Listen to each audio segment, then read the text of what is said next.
आज मेरे किचन में जो तैयार होने जा रही है ड्रिंक बहुत मज़ेदार, सेहत से भरपूर, गर्मियों के लिए तो समझ लें एक वरदान है ये।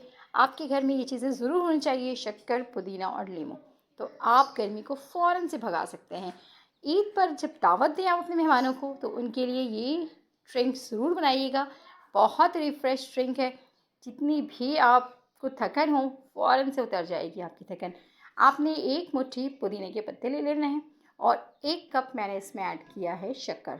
ठीक है, अगर आप 3 ग्लास बना रहे हैं तो 1 कप इनफ है, और अगर इससे कम बना रहे हैं तो आप उससे कम शक्कर का इस्तेमाल करेंगे। ठीक है, और इसमें कोई चीनी का इस्तेमाल मैं नहीं करने वाली हूँ।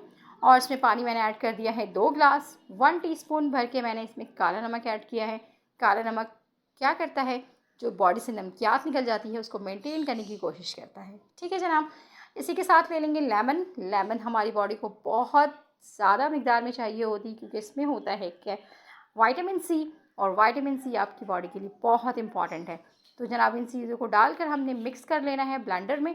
और ये मिक्स हो रहा है, जब ये ब्लेंड हो जाएगा तो इस कंडीशन में आ जाएगा। और अब उसको हमने स्टैंड कर लेना है। जो पत्ते मोटे हैं वो छन के बाहर आ जाएंगे और आपको रिफ्रेश सा एक मज़ेदार सा ड्रिंक मिल जाएगा, जो आपके लिए बहुत फ़ायदेमंद है, आपकी बॉडी के लिए, आपकी किडनी के लिए और आपकी सेहत के एतबार से फ़ायदेमंद ड्रिंक है। तो ज़रूर ट्राई कीजिएगा।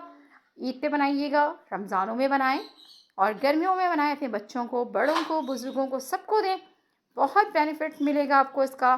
तो मुझे दुआओं में ज़रूर याद रखिएगा और ये ड्रिंक आपने ट्राई करना है और मुझे फ़ीडबैक देना है। ठीक है जनाब, तो मुझे दीजिए इजाज़त। अपना बहुत ख्याल रखिएगा। अल्लाह हाफ़िज़।